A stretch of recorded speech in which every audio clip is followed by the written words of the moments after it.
ताली बजाएंगे और यीशु मसीह के नाम की महिमा करेंगे। जब हम परमेश्वर के भवन में होते हैं या परमेश्वर की आराधना करते हैं, परमेश्वर की इबादत करते हैं, उस खुदा के नाम को जलाल देते हैं, तो हमें ये बात मालूम होना चाहिए कि हम किस डायरेक्शन में जा रहे हैं।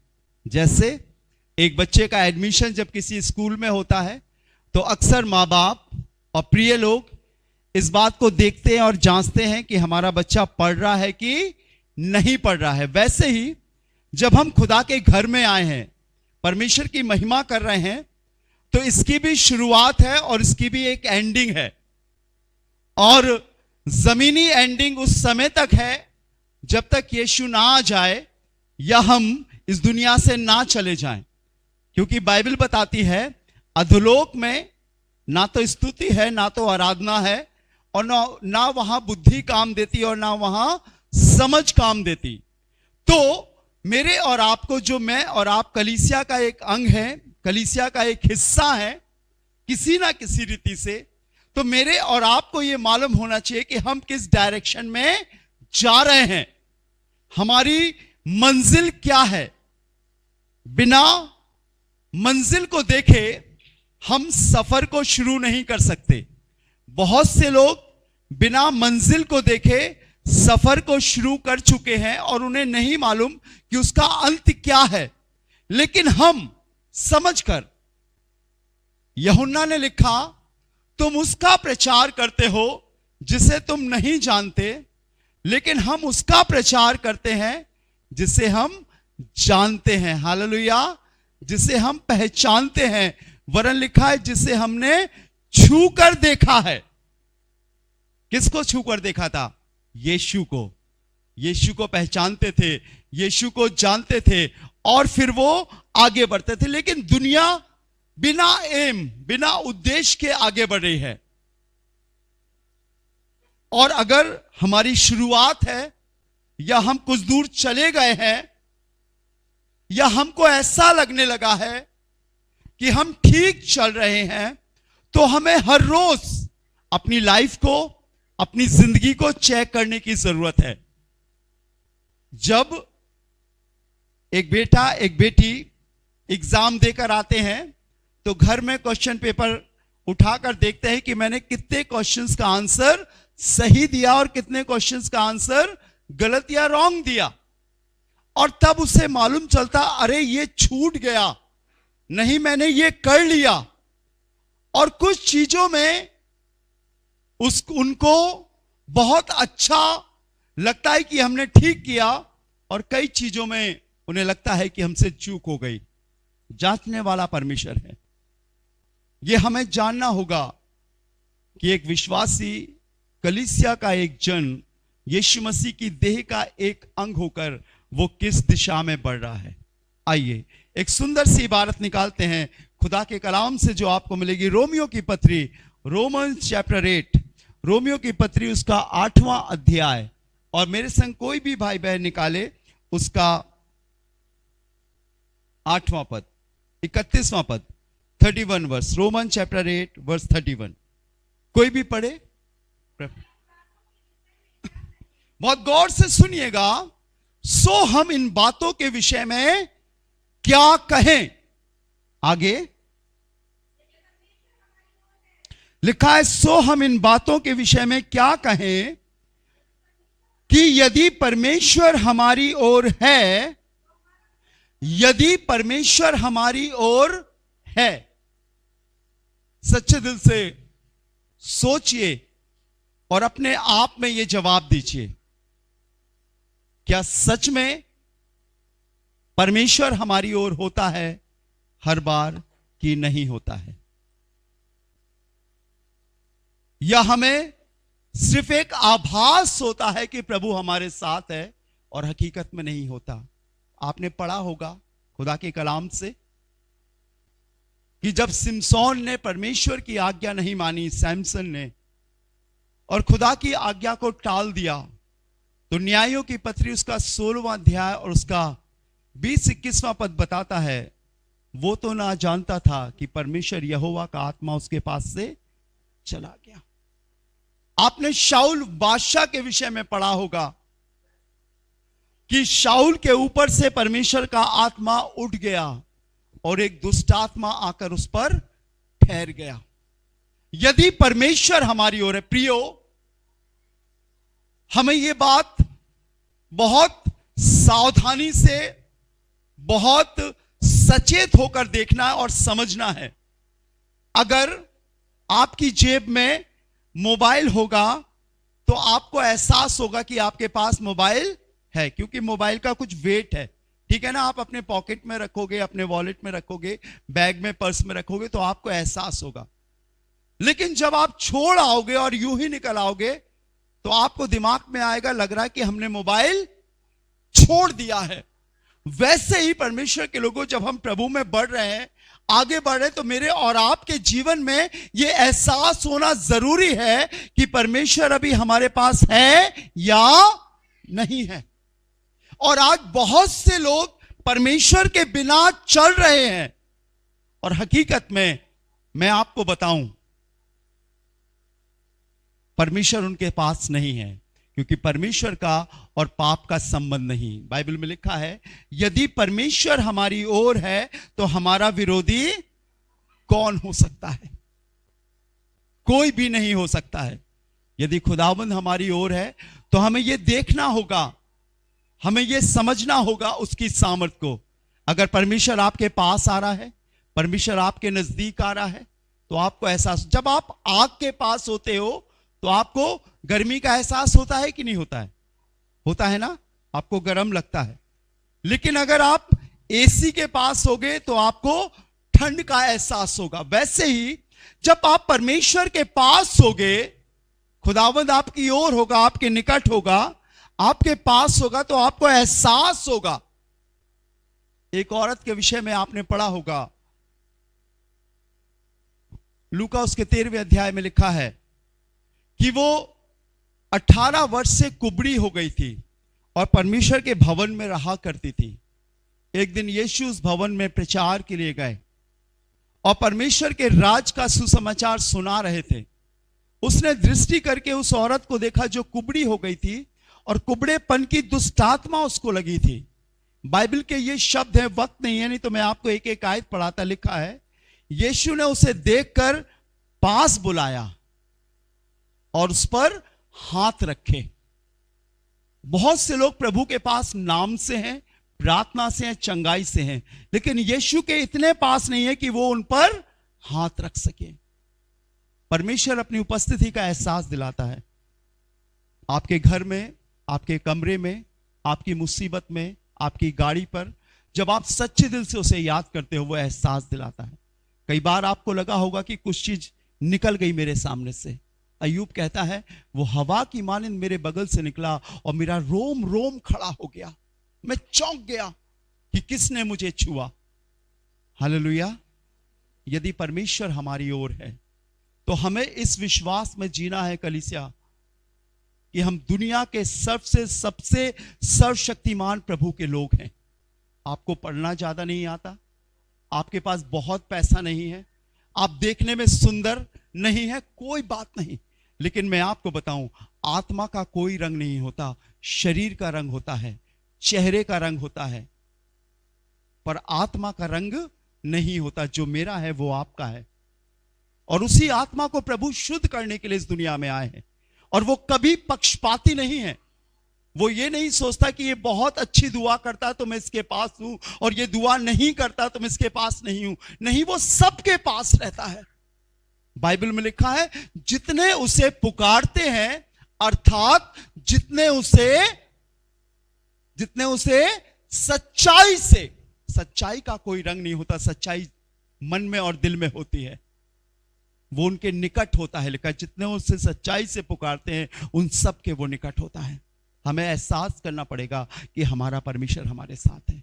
कई बार आपने देखा होगा, उस पर मुसीबत आई, उस पर मुसीबत आई, उस पर मुसीबत आई, लेकिन आप बच गए। कई बार आपने देखा होगा, उसने वो गलती करी, उसे दंड मिला, लेकिन हमें दंड नहीं मिला। मालूम क्यों?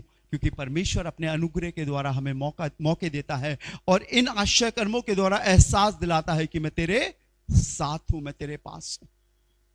यदि परमेश्वर हमारी ओर है, आप जीवन जी रहे हो, आपको गरीबी का सामना करना पड़ेगा, आपको डर का सामना करना पड़ेगा, आपको बैरियों का सामना करना पड़ेगा, आपको अपने समाज के लोगों का सामना करना पड़ेगा। आपने पढ़ा है और किसी ने यह जुमला कहा है कि अच्छे दिन आएंगे, लेकिन मैं बाइबल के आधार पर कहता हूं अच्छे दिन नहीं आने वाले हैं, और कठिन दिन आएंगे, और कठिनता से हमें परमेश्वर के पास आना पड़ेगा। अभी हमारे लिए द्वार खुला है, हमारे लिए आसान रास्ता खुला है, और इतना आसान रास्ता हमारे लिए खुला है कि हम कभी भी दुआ कर सकते हैं, हम कहीं भी आराधना में स्तुति कर सकते हैं। लेकिन एक दिन ऐसा आएगा कि हम ये नहीं कर पाएंगे, और उस समय असली और नकली परखे जाएंगे, उस समय विश्वासी और अविश्वासी परखे जाएंगे। उस समय देखा जाएगा कि हम प्रभु में हैं या नहीं हैं। हाँ, वो चंगा करने वाला है, हाँ वो अच्छा करने वाला है, हाँ वो आपको साथ ले जाने वाला है, हर मुसीबत से निकालकर आपको एक जैवन जीवन देने वाला है। लेकिन आपको इस बात को जानना होगा, क्या वो हमारी ओर है या नहीं है। निकालिएगा मेरे संग इस इबारत को, यिर्मयाह चैप्टर 1 वर्स 19, यिर्मयाह नबी की किताब, उसका पहला अध्याय और उसका 19वां पद। यिर्मयाह चैप्टर 1 वर्स 19, यिर्मयाह पहला अध्याय 19वां पद। कोई भी बच्चा, कोई भी भाई बहन पढ़े परमेश्वर के वचन से। लिखा है, वो तुझसे लड़ेंगे तो सही। Praise the Lord. क्या लिखा है? वो तुझसे लड़ेंगे तो सही। कोई भी हो सकता है, आप जिससे आशा लगाकर बैठे हो और जिस पर आपने सबसे ज्यादा भरोसा रखा हो, एक दिन, एक पल वो आपके खिलाफ हो सकता है। आप कहोगे, आपका दिमाग, आपका मन कहेगा कि मेरी क्या गलती थी। आपके मन में तमाम विचार आएंगे कि मैं ऐसे पलटा लूंगा, मैं ऐसे पलटा लूंगा, मैं ऐसे बदला लूंगा, मैं ऐसे बदला लूंगा। वो लड़ेंगे तो सही, वो तुझसे लड़ेंगे तो सही। ये बात मानना पड़ेगा। माइक में पढ़े, ये बात आपको एहसास करनी पड़ेगी कि वो दुश्मन है। बाइबल में लिखा है, पौलुस कहने लगा 2 कुरिन्थियों में, मैं मकिदुनिया में था, वहां बहुत लड़ाइयों का सामना करना पड़ा, लेकिन जब मैं अपने लोगों के बीच में आया तो मुझे उनकी बातें सुननी पड़ी। आप ये मत सोचना कि आप प्रभु के लोग हो तो आपको कुछ नहीं होगा। बाइबल में लिखा, यीशु ने कहा, जब उन्होंने हरे को नहीं छोड़ा तो सूखे के साथ क्या नहीं करेंगे। लेकिन उससे बढ़कर एक बात है। क्या लिखा है? वो तुझसे लड़ेंगे तो सही, पर आगे क्या लिखा है? परंतु तुझ पर प्रबल ना होंगे। परंतु तुझ पर प्रबल ना होंगे। समझ रहे? प्रबल का मतलब वो आप पर जयवंत नहीं होंगे, वो आपको हरा नहीं सकेंगे। कोई गरीबी, कोई परीक्षा, कोई घटी, कोई शैतान, कोई शख्स, कोई अनर्थ की सामर्थ, लिखा है तुझ पर प्रबल ना होंगे। आएंगे, देखोगे तुम अपने आंखों से। बाइबल में लिखा, दाऊद कहता है, मेरी बाईं ओर 1000 और मेरी दाहिनी ओर 10,000 गिरेंगे। लिखा है, ना तो दिन को धूप से और ना रात को चांदनी से। इसका मतलब धूप भी नुकसान पहुंचाती है। बहुत लोगों को वायरल हो गया, फीवर हो गया, मौसम बदलता है, लोग बीमार होते हैं। लेकिन अगर खुदा आपके संग है ना, तो ये मौसम का बदलाव भी कुछ नहीं करेगा। आएंगी बीमारी, तकलीफ आएंगी, आप दुआ करोगे और आप ठीक हो जाओगे। वो तुझसे लड़ेंगे तो सही, परंतु तुझ पर प्रबल ना होंगे। आगे, क्योंकि बचाने के लिए मैं तेरे साथ हूं।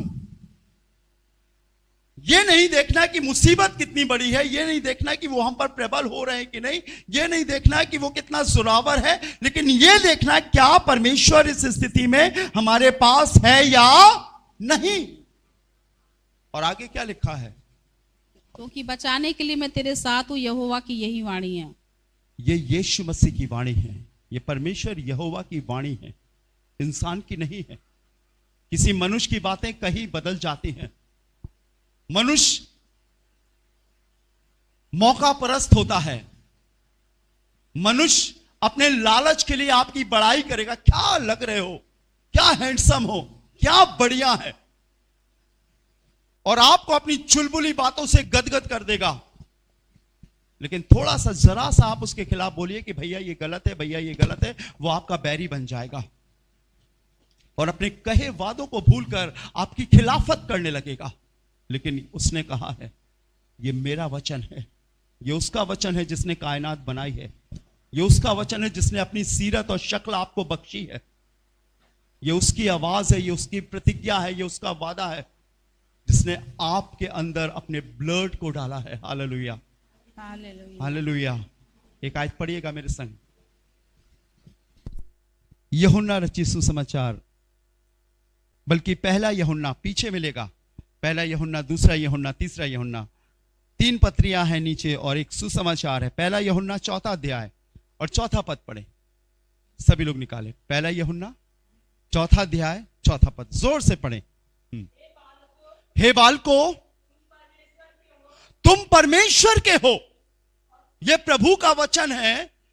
हे लोगो, हे बालको, हे बेटे, हे बेटियां, परमेश्वर की दृष्टि में सब बालक हैं।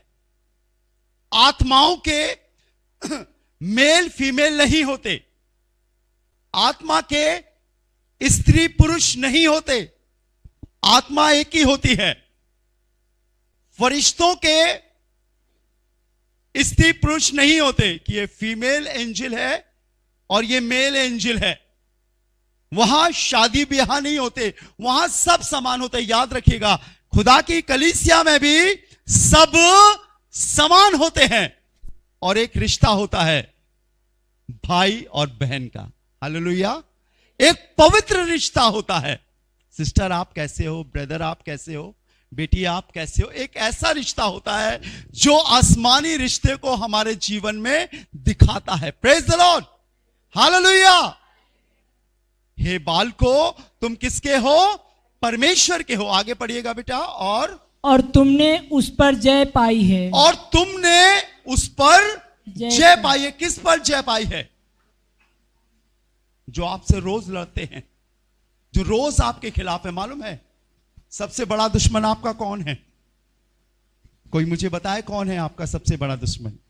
हमारा पड़ोसी जी, हाँ हाँ, कुछ लोग बोल रहे हैं वेरी गुड वेरी गुड, बहुत अच्छा बोल रहे हैं, बोलते जाइए जी। कौन है भाई? विक्की भाई बोल रहे हैं हमारा पड़ोसी, और हमारी बहन पूजा बोल रही है हम खुद। ठीक है, वेरी गुड। आपको मालूम है आपका विरोधी आपका मन है। बाइबल कहती है सबसे अधिक अपने मन की रक्षा कर, क्योंकि जीवन का मूल स्रोत यही है। नीति वचन 4 अध्याय और 23वां पद शायद यही बताता है। हमारा विरोधी है। हम अपनी बातों में उलझ जाते हैं और हम दिमाग से लड़ते हैं, ये सही है, ये सही नहीं है, ये ठीक है, ये ठीक नहीं है। ये हमारा काम नहीं है। हमें ये सोचना भी नहीं चाहिए। बाइबल में सिर्फ ये लिखा है अगर वो ठीक नहीं है, तुझे लग रहा है वचन के अनुसार, तो थोड़ा दूर हो जा, थोड़ा गैप कर, नफरत मत कर,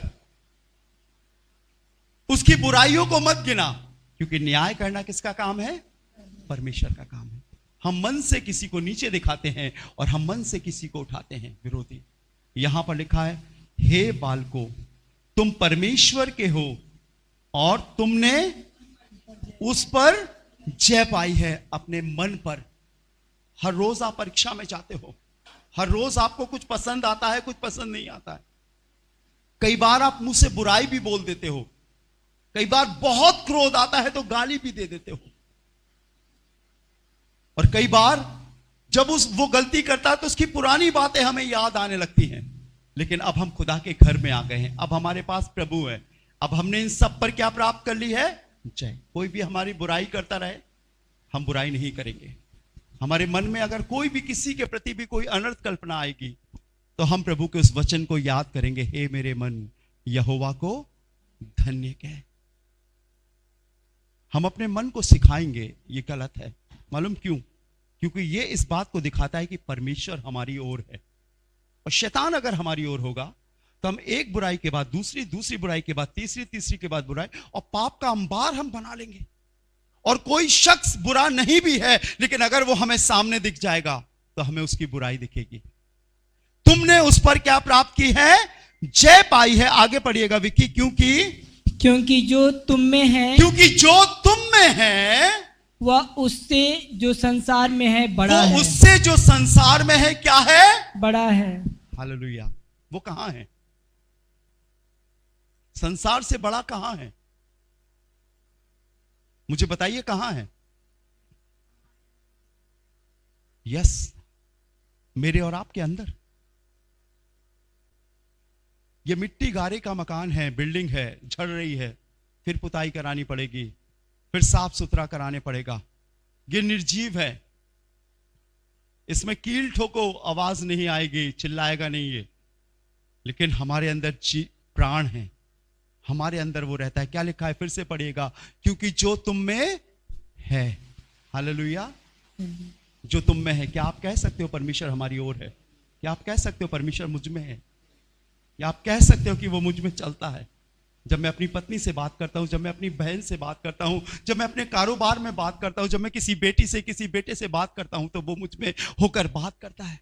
क्या आप कह सकते हो? क्योंकि बाइबल बताती है जो तुम में है वो उससे जो संसार में है बड़ा है। हालेलुया। बहुत बड़ा है। और इसीलिए बाइबल बताती है यदि परमेश्वर हमारी ओर है, हमें एहसास ही नहीं। लिखा है वो नाव झील में थी और नाव झील पर चली जा रही थी, चली जा रही थी, चली जा रही थी।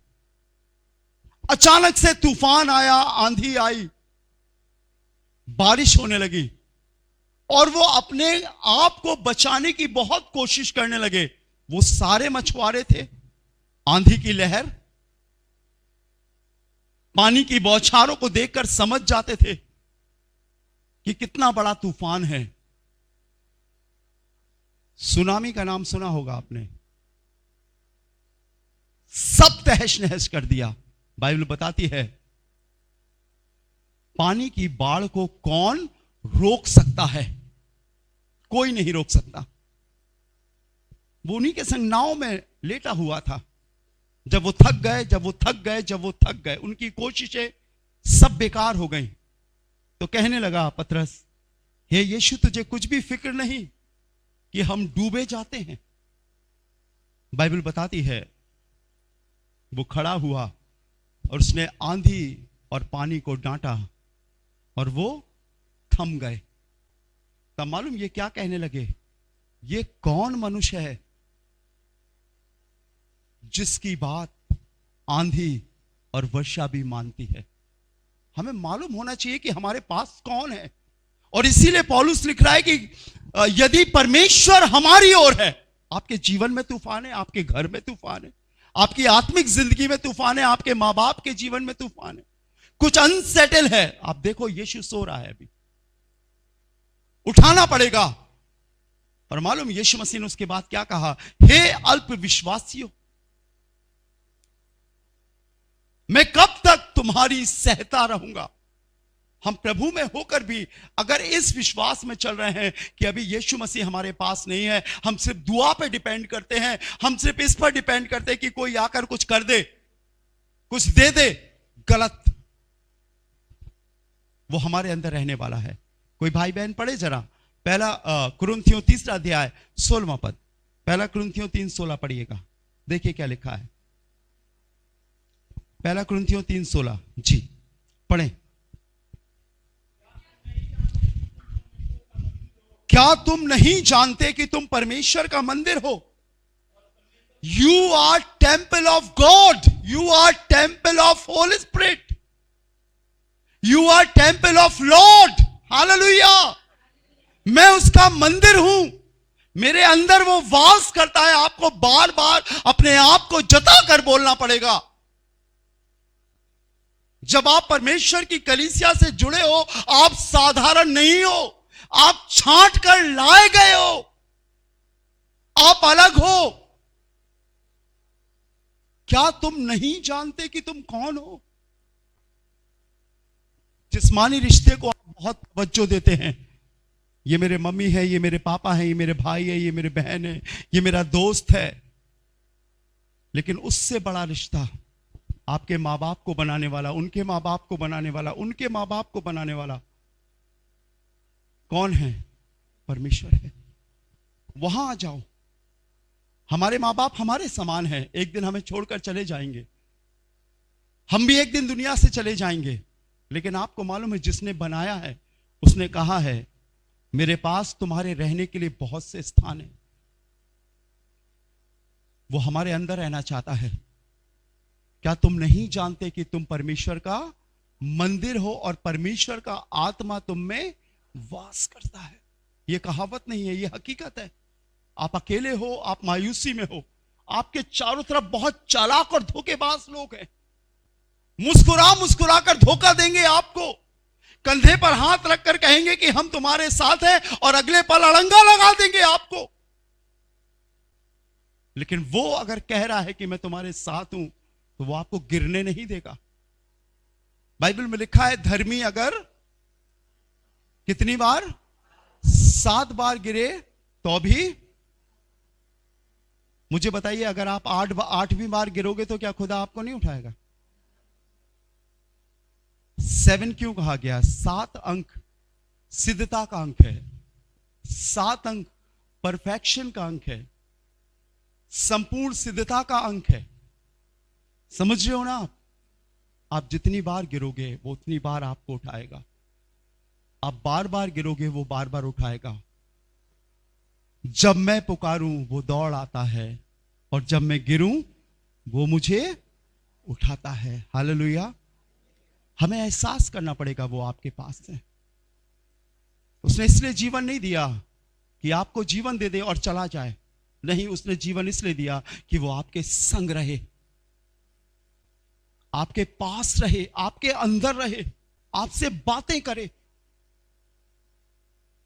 और वो आपका प्रभु है। एक दिन की बात है, खुदा के कलाम में लिखा है, खुदा ने कहा यहोशू से, सुन जोशुआ, तुझे यरीहो पे चढ़ाई करना है। यरीहो एक ऐसा गढ़ है जहां बहुत पाप है, और मैं फतेह दिलाकर यह एहसास दिलाना चाहता हूं तुम्हें कि मैं तुम्हारे साथ हूं। यरीहो नगर की दीवारें इतनी मोटी थी और उसके दरवाजे इतने ऊंचे थे कि हाथ कोई भी शख्स यरीहो को हरा, उस शहर को जीत नहीं सकता था या वहां पर फतेह हासिल नहीं कर सकता था। खुदा ने यहोशू से कह तो दिया था और वो अपनी तरकीब से तैयारियां शुरू कर दी। अच्छे अच्छे योद्धा छांटे, अच्छे अच्छे तलवार चलाने वाले छांटे, सब तैयारी कर ली। सांझ हो गई, दिमाग में ख्याल आ रहा था, इतनी बड़ी दीवार जिसके ऊपर 2 रथ आमने सामने दौड़ते हैं, हम कूद के रस्सी डाल के भी उस दीवार को नहीं नाप सकते।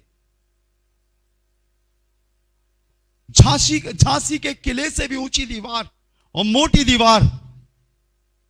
चाइना की दीवार के विषय में आपने सुना होगा,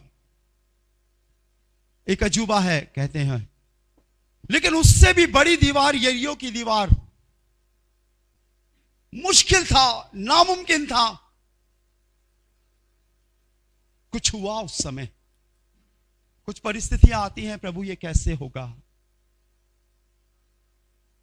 मैं कैसे इस पर जय प्राप्त करूंगा, प्रभु ये विपत्ति कैसे जाएगी, मैं कैसे अदा कर पाऊंगा इस काम को। शायद मेरी सोच गलत है, शायद मेरी प्लानिंग गलत है। और जब नहीं होता तो हम निराश होकर बैठ जाते हैं, अपने पास्टर से कहते हैं, पास्टर जी भैया बताइए हम क्या करें। मैं आपको बताना चाहता हूं, इससे पहले कि आप अपने पास्टर से कहें बहुत अच्छी बात है, आप प्रभु के दास से अपनी बातें कह रहे हो, लेकिन आपको मालूम होना चाहिए कि अगर आप खुदा में हो तो आपके पास एक सामर्थ्य चल रही है, एक अदैत्य शक्ति आपके संग चल रही है। हो सकता आप पवित्र ना हो तो वो आपके बाहर चल रही है, लेकिन वो आपको छोड़ेगी नहीं कभी। पढ़िएगा मेरे संग यहोशू की किताब, उसका 5वां अध्याय, जोशुआ चैप्टर 5, यहोशू 5वां अध्याय 13वां पद पढ़े कोई।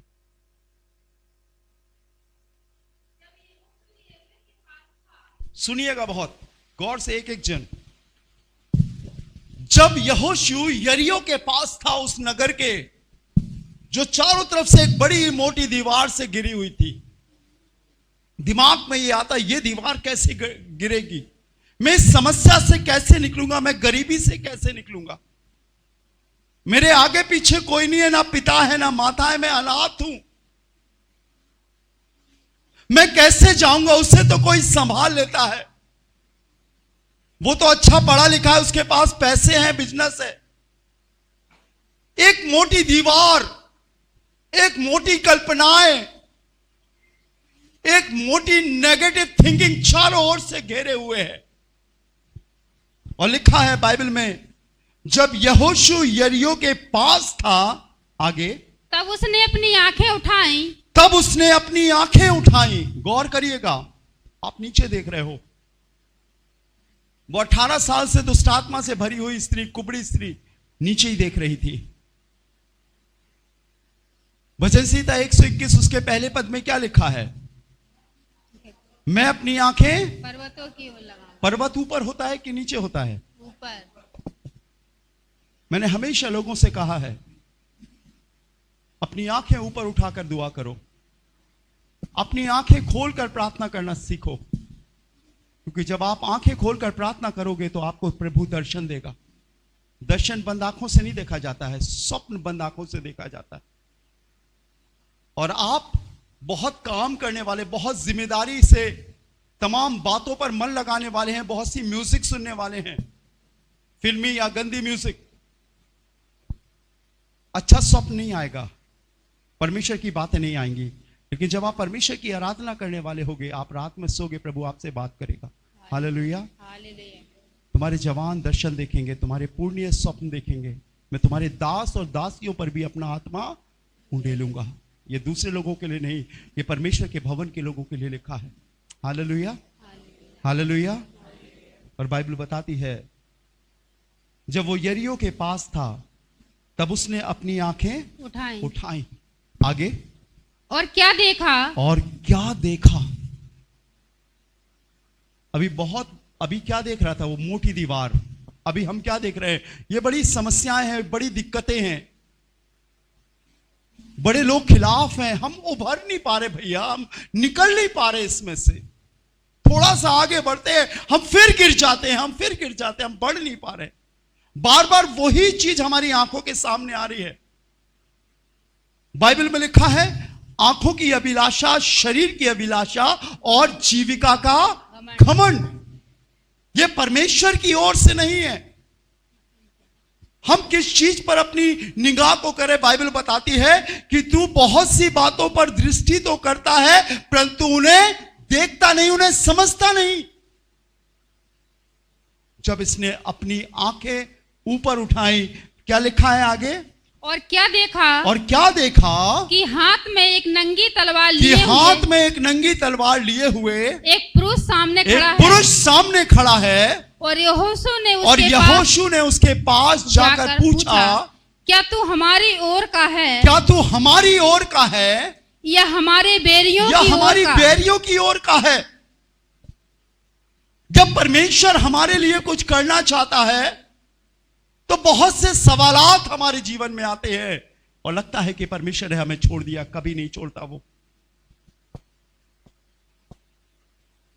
हमारे गुनाहों के कारण, हमारी बुरी आदतों के कारण वो हमसे ओझल हो जाता है, लेकिन हमें छोड़ता कभी नहीं है। याद रखना,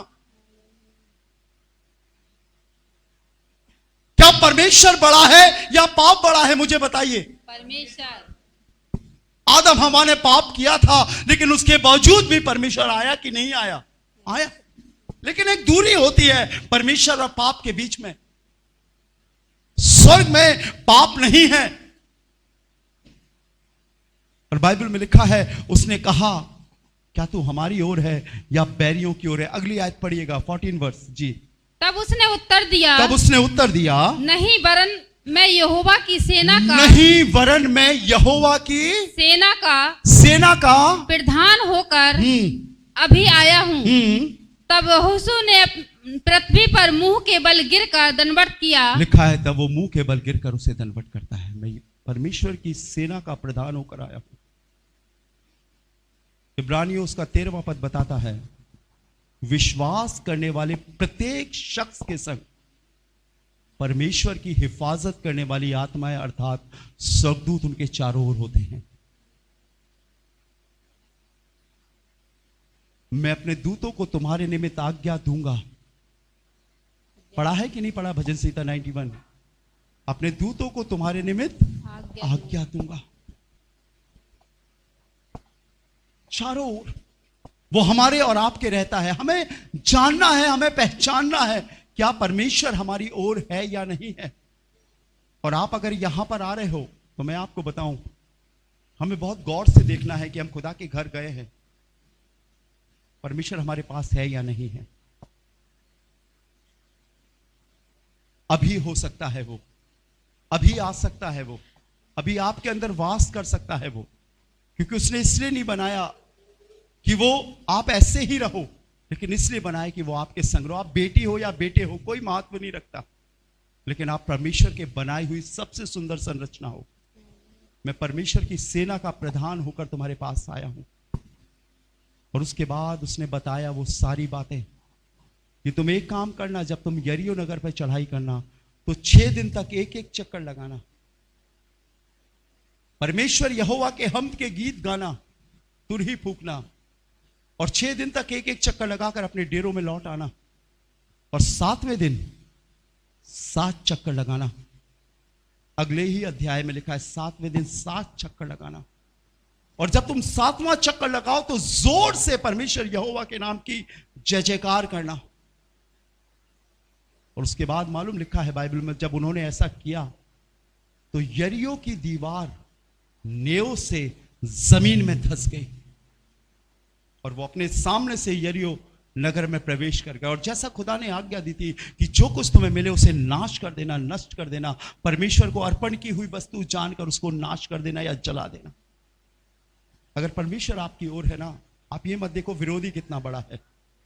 एक आयत पढ़िएगा, आपको बड़ी हिम्मत मिलेगी। यशायाह नबी की किताब उसका 51 अध्याय, हम जल्दी से प्रार्थना करेंगे आपके लिए। यशायाह 51 अध्याय 12, 13, 14, 15 पद। यशायाह चैप्टर 51 वर्स 12, 13, 14, 15। यशायाह 51, 12। सभी लोग सुने ध्यान से। 2 बार लिखा है मैं ही। क्या लिखा है? तेरा शांति दाता हूं। तू कौन है? तू कौन है? जो मरने वाले मनुष्य से और घास के समान मुरझाने वाले आदमी से डरता है।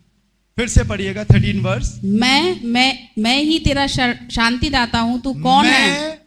मैं ही। हालेलुया। हेलो हेलो, कहां जा रहे हो? मैं ही। कहां घूम रहे हो? किसके पास जा रहे हो? पैसे को सोच रहे हो? बुद्धि को सोच रहे हो? ताकत को सोच रहे हो? तो बाइबल बताती है बुद्धिमान अपनी बुद्धि पर और ना बलवान अपने बल पर और ना धनी अपने धन पर घमंड करे। लेकिन अगर कोई घमंड करे तो इस बात पर घमंड करे कि वो परमेश्वर यहोवा को जानता है। मैं ही। एक है।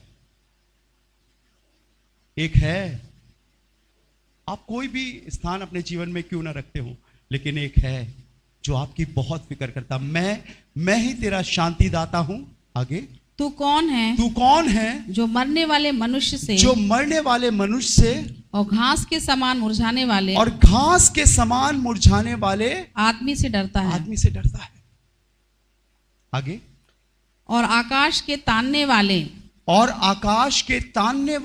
और पृथ्वी की नींव डालने वाले। ऊपर देखते हो ना, आकाश घर बनाया है, घर की नींव डलती है, पृथ्वी की नींव जिस पर सारी दुनिया टिकी है।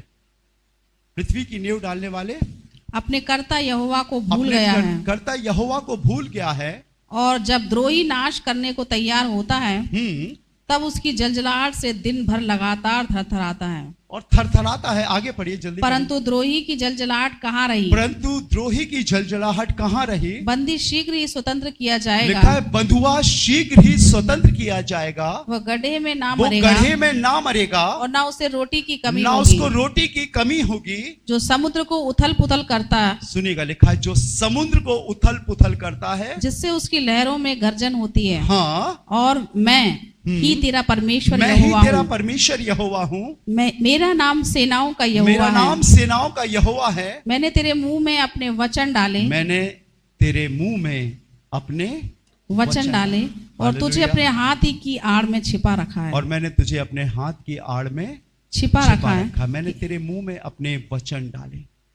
खुदा के लोगों, जब आप परमेश्वर के घर के लोग हो गए हो तो आप अपने घर में बोलना शुरू करो, मेरे घर से पाप दूर हो, मेरे जीवन से पाप दूर हो, मेरे घर से सारी शैतानियत दूर हो। वो दूर होगी। वचन में ताकत है। ये वचन कौन है मालूम? यीशु मसीह। मैं तुम्हारे अंदर रहूंगा, मैं तुम्हारे अंदर वास करूंगा, मैं तुम्हारे अंदर ठहरूंगा। आप किसी का सहारा मत लो, आप किसी पर भरोसा मत रखो। अगर भरोसा रखना है तो आप अपने परमेश्वर पर भरोसा रखो और वो आपके लिए सब कुछ पूरा करेगा। हालेलुया। और इसीलिए बाइबल में लिखा है, यदि परमेश्वर हमारी ओर है, यदि परमेश्वर हमारी ओर है, यदि लगा है। और अगर यदि लगा ना होता तो मैं नहीं बोलता, सीधे बोलता परमेश्वर हमारी ओर है। नहीं, सबकी ओर नहीं है वो, लेकिन उसी की ओर है जो उसके पास आए हैं, जिन्होंने अपना जीवन उसे दिया है, जो अपने जीवन में प्रभु के कलाम को पहला स्थान देते हैं। बाइबल में लिखा है, चोर, व्यभिचारी, झूठे, मूर्ति पूजक, अनर्थ काम करने वाले परमेश्वर के राज में, परमेश्वर के राज के वारिस नहीं होंगे। अगर ये सारी चीजें हमारे अंदर है तो हमें आज दूर करना पड़ेगा। परमेश्वर हमारे अंदर रहेगा, आपके कदमों में होकर काम करेगा। लिखा है, जिस किसी घर में तुम जाओगे और उस घर के लिए कल्याण मांगोगे तो मेरा कल्याण उस घर पर ठहरेगा। समझ रहे हो ना आप? मेरा कल्याण उस घर पर ठहरेगा। लिखा है, वो दुष्टात्मा निकालकर यीशु के पास आए और कहने लगे, तेरे नाम से दुष्टात्मा भी हमारे वश में है। तो यीशु ने मालूम क्या कहा? तुम इस बात से खुश मत हो, क्योंकि दुष्टात्मा तो यीशु के चेलों के अलावा यहूदी भी निकाला करते थे। यीशु के नाम से सिकवा महायाजक के 7 बेटे थे, वो भी दुष्टात्माओं को निकाला करते थे। Praise the Lord. जब दाऊद ने भजन गाया तो लिखा है, दुष्टात्मा शाऊल पर से चला गया। दुष्टात्मा निकालना बहुत बड़ा काम नहीं है, यह हर विश्वासी कर सकता है जो प्रभु पर विश्वास करता है। और आपको मालूम है खुदा के कलाम में क्या लिखा हुआ है? पर इस बात से खुश हो कि तुम्हारे नाम जीवन की पुस्तक में लिखे हुए हैं। ये इंपॉर्टेंट नहीं है कि हमारे द्वारा कितने लोग चंगे हो रहे हैं या कितने लोग आजाद हो रहे हैं। ये इंपॉर्टेंट नहीं है। इंपॉर्टेंट ये है कि हमारे नाम परमेश्वर की किताब में, जीवन की पुस्तक में लिखे हुए हैं। आइए अपनी आंखों को बंद करें, दुआ करें, खुदावन से कहें, प्रभु मुझे तेरे वचन के अनुसार बना, तेरा ही बना, मैं तेरा ही रहूं, तेरे साथ चल सकूं, तू मुझ में होकर चल सके। मैं तेरी संतान होकर जीना चाहता हूं। मैं अकेले नहीं बढ़ सकता, सिर्फ आप ही मुझे बढ़ा सकते हैं। उससे पूछे मुझे क्या करना है प्रभु, उससे पूछे मुझे कैसे जीना है प्रभु। अपने आप को उसके हाथों में सौंपे। हम दुआ करेंगे। Thank you Jesus. राजाओं के राजा, प्रभु के प्रभु, हम आपका धन्यवाद देते हैं आपकी हर एक उत्तम आशीषों के लिए, आपकी हर एक बरकतों के लिए, आपके जीवन के लिए प्रभु, जो आपने हम पर उंडेला है। इस भोर प्रभु जैसा आपने मुझे दिया, मैंने तेरे लोगों को बताया। खुदावन, ये दुआ कराने वाले नहीं, लेकिन जिससे दुआ की जाती उसे अपने अंदर लेकर चलने वाले हो सके। ये जान सके कि मुसीबत आएगी, लेकिन मैं एक जयवंत प्रभु का हिस्सा हूं और मैं विजयी हूंगा। मेरी दौड़ संसार में और पाप में खत्म नहीं होगी, मेरी दौड़ यीशु मसीह में पूरी होगी। मैं आंख बंद करके नहीं, लेकिन आंख खोलकर सच्चाई से प्रभु तेरे पीछे चलूंगा। और मैं भी कभी भी अनर्थ बातों की ओर अपने सिर को झुकाकर संसार को सजदा नहीं करूंगा। प्रभु मैं आपका हूं और आपका ही रहना चाहता हूं।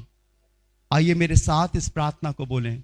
ऐ खुदावंद, हमने तेरे कलाम को सुना है, हम चाहते हैं प्रभु कि आप हमारे अंदर रहें, हमें अपने लहू से धोकर पवित्र करें, अपना बनाएं और हमारे साथ होकर, हमारे अंदर होकर चलें। प्रभु हमारा जीवन आपका है, हमारा घर आपका है, हमारी संतानें, हमारे माँ बाप, हमारे प्रिय आपके हैं।